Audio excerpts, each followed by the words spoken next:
My name is Becky Robinson. I'm the founder and CEO of Weaving Influence, and I am so thrilled today to be with Kate and Michael Stallard. Kate's on the left, so that's why you get to go first.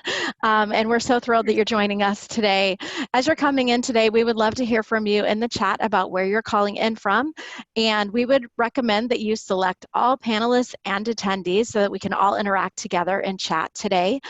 So if you can take a quick moment and let us know where you're calling in from. And Kate and Michael, where are you calling in from today? Okay, I'll take this one. We're coming in from Greenwich, Connecticut, which is northeast of New York City, maybe 45-minute train ride. But no train ride for you today. No train ride. No, no commute anymore. We're hunkered down like everyone else. Yes. Well, welcome to Rob in Delaware, also in the Northeast. And as you're coming in today, I want to do our daily prompt of what are you grateful for? And Kate and Michael, if you would like to share, we would love to hear what you're grateful for. And for the rest of you, we would love to see that in the chat.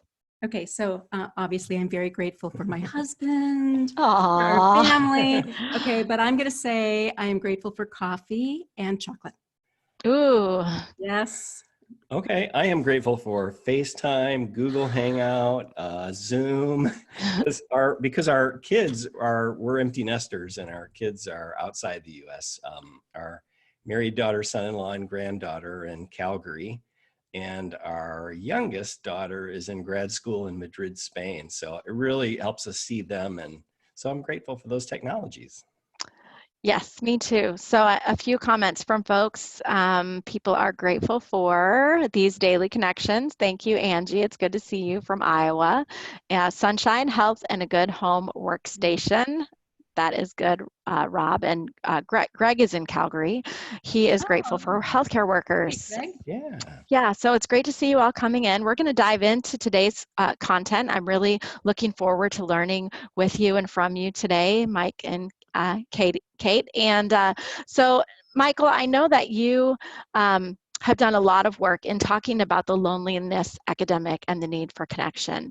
And that started with your first book in 2003, Fired Up and Burned Out, and then the idea of connection cultures in 2007. So maybe you can start out by telling us a little bit about how you got into this work and how you got started with it. Sure. I worked on Wall Street, and one of the things I noticed, Becky, in my own career was there were times I worked in groups that energized me, and other times I felt like the culture was draining the energy out of me. So I became interested in what is the best culture for me to work in personally. And then I came across the statistic that 4 out of 5 mergers don't create economic value. And that really caught my attention. I had seen that firsthand, that cultures oftentimes after the merger don't click, they don't connect. And then Katie is a 3-time cancer survivor. I ended up leaving Wall Street, and she was first diagnosed within a year of me leaving Wall Street. Mm-hmm. And just the culture we saw at Yale New Haven Health, which is one of our clients, and Memorial Sloan Kettering Cancer Center, which is also one of our clients, they were just so supportive. And it was such a contrast to what I experienced on Wall Street. And I was seeing that in the research. And that's when we wrote our first book, Fired Up or Burned Out. It was about introducing the idea of connection cultures. Wonderful. Well, thanks for that backstory. I know every time I hear about kind of the transitions that you made in your career, I'm inspired by the way that you were able to identify what was lacking when you were on Wall Street and then work with organizations to create something better. So, well, I want to talk a little bit today, since the topic is around loneliness and isolation and disconnection. How important is this idea of social distancing, and what does that really mean from your perspective? And okay, I will jump in on this one.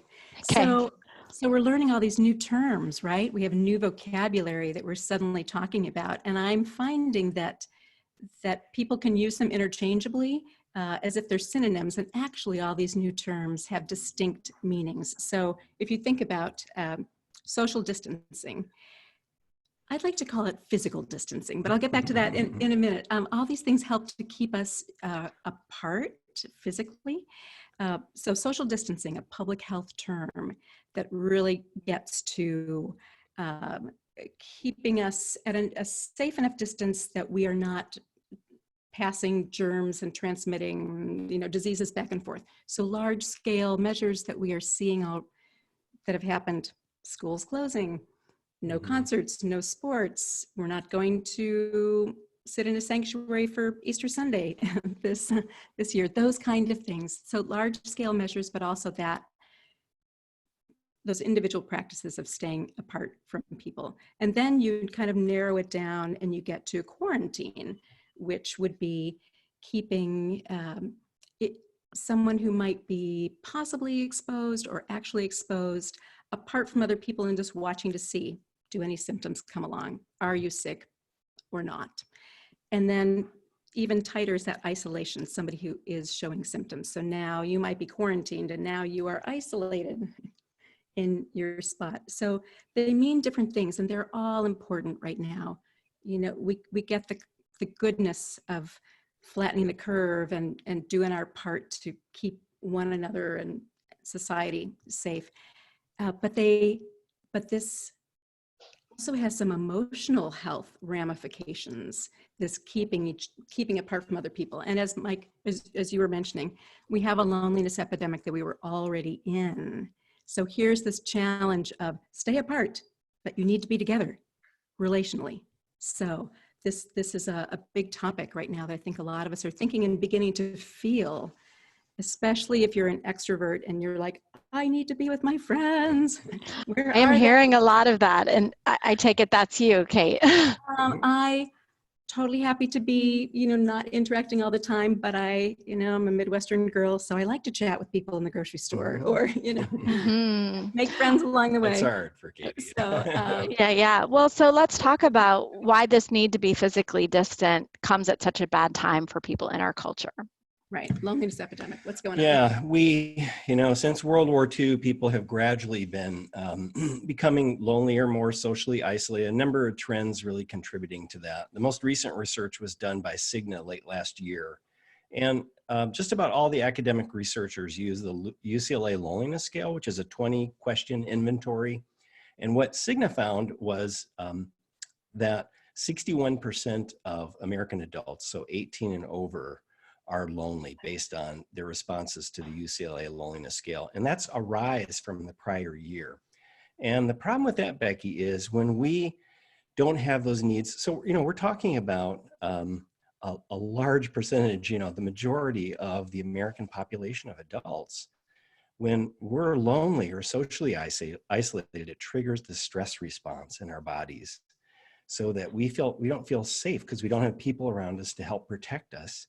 Our brain picks up on that, even subconsciously, and it triggers it affects the cardiovascular, the endocrine system that controls hormones, and it overallocates blood, glucose, and oxygen to the fight or flight systems, the heart, the lungs, the big muscles.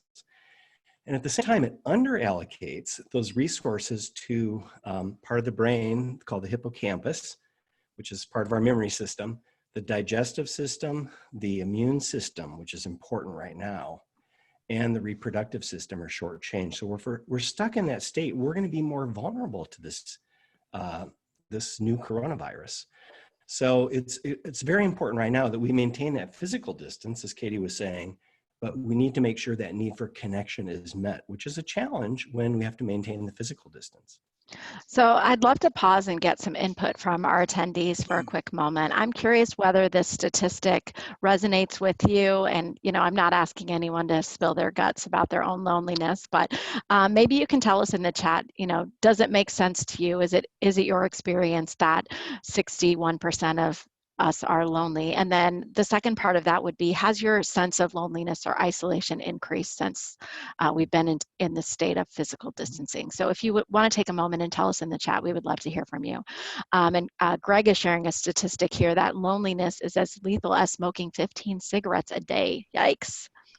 Yeah, we actually know Julianne Holt-Lenstedt. We were working with the largest school district in Utah last year, and Julianne, who was the researcher that did that research at Brigham Young University, found that some really interesting statistics out of that particular research study that found people who were socially connected had a 50% reduced risk of early death, and those who were lonely, socially isolated, or living alone had a risk of early death that was comparable to known risk factors like smoking 15 cigarettes a day Mhm. or obesity. So loneliness, social isolation is more important than things like obesity, certainly still important, but not as important as feeling connected. Wow, that's really eye-opening. And thanks to Jeff who's saying, yes, this makes sense. And yes, he feels it more in the last 3 weeks. If I can jump in, Becky. Oh, please. So many times we can be lonely. Our body is reacting with loneliness, and we may not even be aware that we are lonely. You know, I think back to when Mike was on Wall Street and he was in and out of the city, and he's working, you know, with so many people, and he comes home and he has a family, and he wouldn't have said that he was lonely, Mhm. but he was lonely. His body was starting to send him signals. Hey, you know, something's not right Yeah. here. So we can be surrounded by people and even having these great video conversations and still register loneliness. That's Yeah. really interesting. Mike, did you have something to say about that? Yeah, I was just going to add to that. You know, during that time, like Katie said, I was around people all the time, Becky, but I didn't know. You know, my schedule had crowded out time for friends. And when I was home, I was working on some pretty challenging merger integration issues. And when I was home, I wasn't present. I was thinking about my work. And so I really my life had squeezed out time for relationships. And my body perceived that as a threat, even though I was completely unaware of it. But I started feeling lethargic. I needed more caffeine. I needed to like break away at Morgan Stanley and, you know, go run in the middle of the day just to get more energy. And I needed more alcohol at night to slow down. And I could just see the wheels were coming off the bus. And that's what people do when you don't feel well because you're lonely or socially isolated. You usually turn to substances or behaviors that are addictive because they help you manage your mood.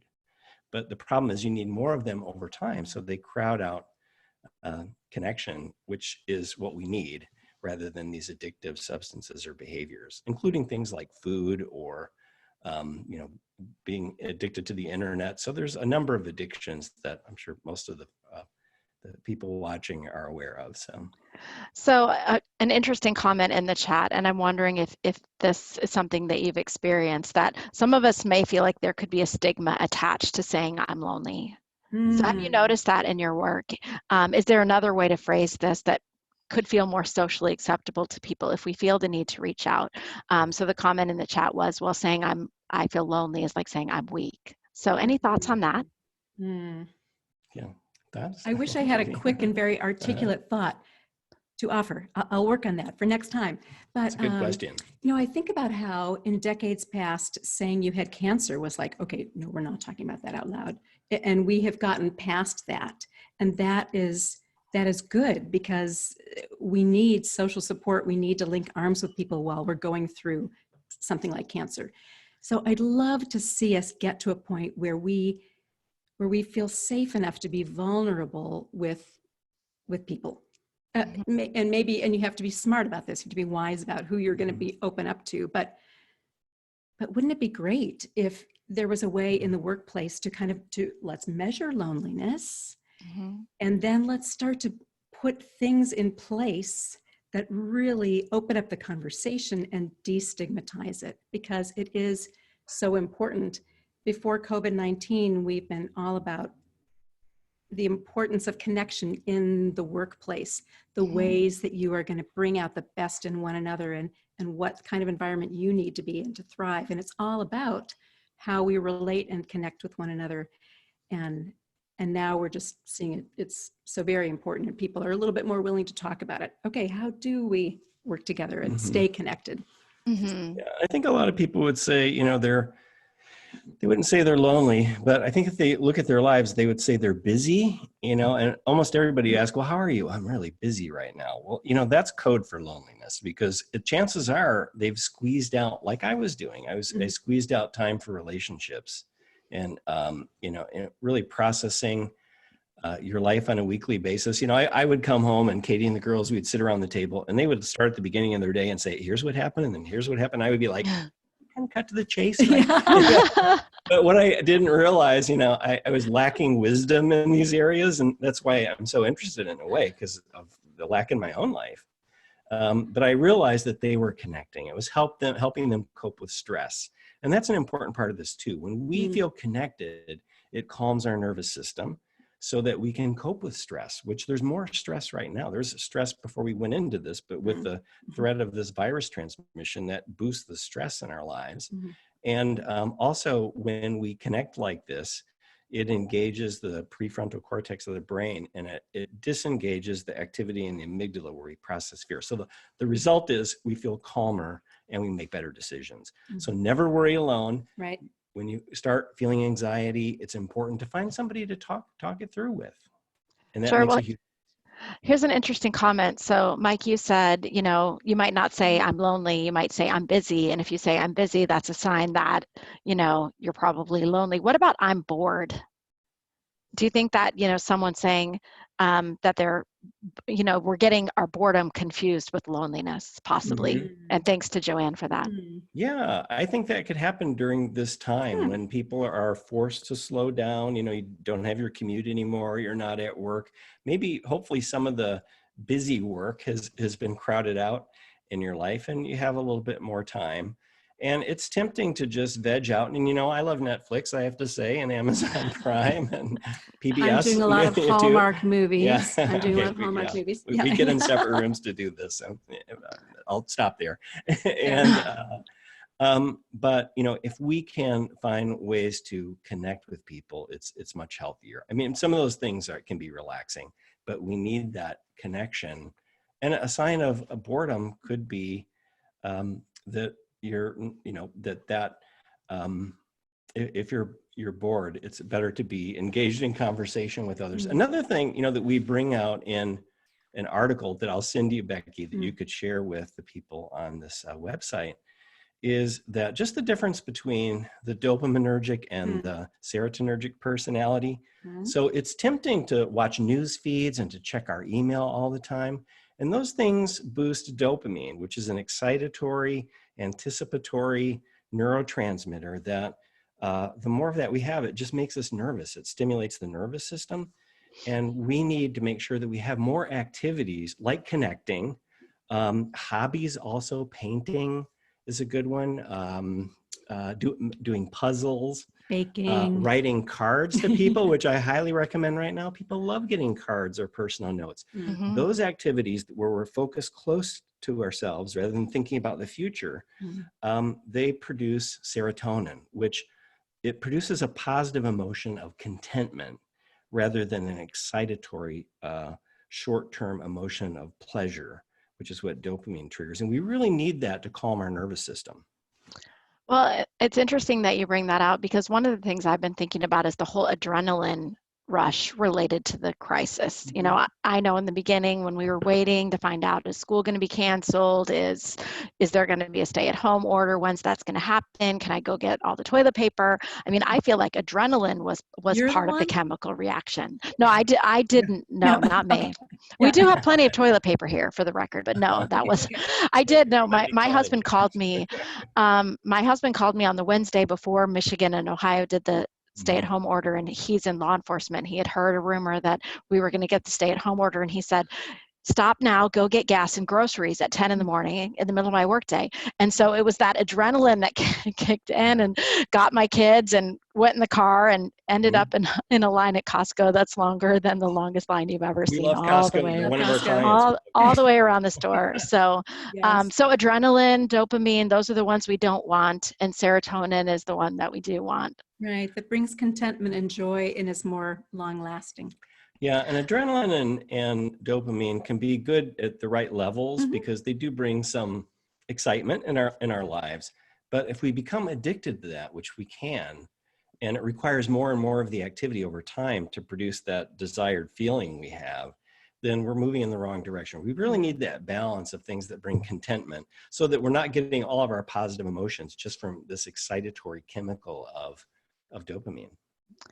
That's super helpful. So let's talk about some practical tips, and people have been sharing some in the chat, so thank you. I love seeing the way that people are engaging with one another and sharing their best ideas about how to stay connected during the crisis. But I would love to hear from the two of you. What are some ways that we can cultivate a culture of connection now? And particularly, I know that you're experts on workplace connection. So for those of us who are, working remotely and alone, where we used to be in an office and have that possibility for connection, what are some ways that we can cultivate that even now? Ladies first. Oh, and I was thinking, all right, Michael, go first while I think of what I want to say. So tag, you're it. Okay. All right. So I'm going to go back and draw on my friend Ned Hallowell, who's a prolific writer on ADHD and wrote the book Connect about just the power of what he calls vitamin C connection.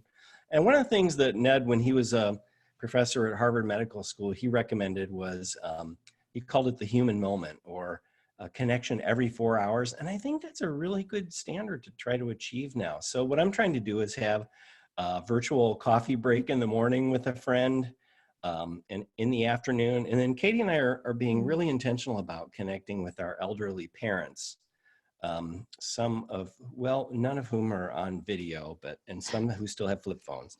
But we're calling them. And so I think if we can connect with people who energize us, like my friend John Saunders, who I see is on and commenting, then that helps meet that need for connection. And then if we can reach out and serve others in the evening, maybe reach out to a friend. I have some friends that I'm concerned about during this time, and I'll be reaching out to them and family members. So, those connections that energize us, make sure that because we can't give what we don't have. So we need to make sure that, like when we're on an airplane, we're told to make sure we put our face mask on first, because it doesn't help if you pass out and then you can't help your child, right? So you can't give what you don't have. We have to help make sure our needs for connection are met, and then reach out and help others during this time. And that produces helper's high, which is a positive emotion that we get when we serve others. So great. Right, I know. I've supposed to have been thinking about something while you were talking, and what came to mind is this idea of the last few weeks. It's been easy to kind of be so focused on what's happening. How is it changing? Every day is changing. Look at these crazy graphs, and let's just be business ever so casual in our attire. And, Oops. you got me. Fun. No, I can do great work. He usually wears Keds at the office. Okay, so I'm just saying. I do. I've been wearing Keds since I was a toddler. I'm barefoot today. Oops. Okay. I have this lovely dress on and my slippers. Okay, so yay. And I can do great work, I think, at the kitchen table in my pajamas, still at noon. And Mike is nice about that. But I've been thinking about how, all right, it's time to get to getting up at a good time.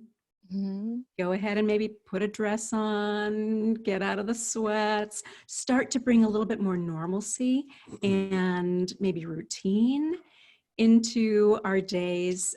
I love that museums and zoos and historical homes are saying, you can't come to us right now, but we want to bring our treasures to you.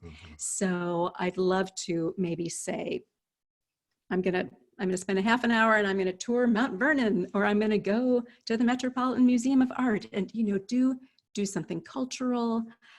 What's something new that you can learn? Is there a skill that you've been wanting to kind of dive into that will help you in your working life that you just haven't had time because the to-do list is crazy and you can just never get to watching that webinar on how to do XYZ? Well, maybe now is that time. So if we can move to a little more proactive, what is something I want to learn? What is something new that I can put out in front of myself during this time? So that's what I was thinking. You thought of something? Can I add one? Okay. Oh, yeah. Go ahead. I'm usually the one who waves the hand. Okay. Katie's teaching me. I am. Yeah. My Wall Street training taught me when somebody takes a breath, jump in, right? Oh, God. He's breaking that habit. We had to talk a lot about that. But he's done quite well. Thank you. So, another important thing to cultivate right now is a sense of realistic optimism. Optimism. Very important. And I'm optimistic. It can't be Pollyannish optimism, But I think there really is there are positive developments when you look at the trickle of new COVID-19 cases coming out of South Korea and China. And, I'm in touch with some pharmaceutical executives. There's so much going on around the world to develop antiviral treatments and vaccinations. So if you're struggling with optimism, take a look at Larry Brilliant's TED Talk. Now, Larry Brilliant was involved in the World Health Organization's eradication of smallpox.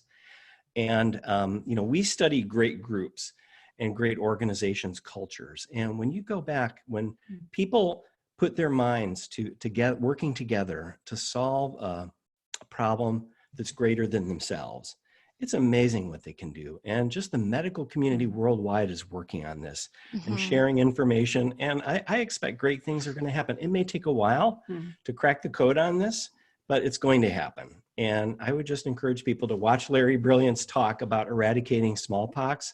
And it's called The Case for Optimism. It's a TED Talk, which we link to in our article that I'll send you, Becky. So Okay. There's a good reason to be optimistic. We'll get through this. That's helpful. And so we'll include the link to that TED Talk and the link to Michael's article in tomorrow morning's email. And we'll be happy to share that. And Jeff is adding in the chat, in case you're not looking at it, that he shares your optimism. So that's really encouraging. So let's just talk for a moment about the difference between in-person connection and online connection. So is there a way that we can increase the richness of our online communication? I had a call with a client earlier this morning, and he was talking about the shift to virtual training. And one of the things he said is, I'm working hard to translate my materials into virtual training opportunities, but I have to fight the voice in the back of my head that says that in person is more effective. So I'd love to hear your thoughts on that, what we can do to bring additional richness to online interactions. Do I take this one? So, in person is the best because we just get more, we see more cues about how people are reacting to our message. And that just gives us more information to know how we adapt to their, in communicating with them. So, but that said, going back to what I'm grateful for, Zoom and FaceTime, this is amazing. I feel like, we're on video calls all the time right now, whether with our family, our friends, clients, doing, media interviews and connecting here with you, Becky.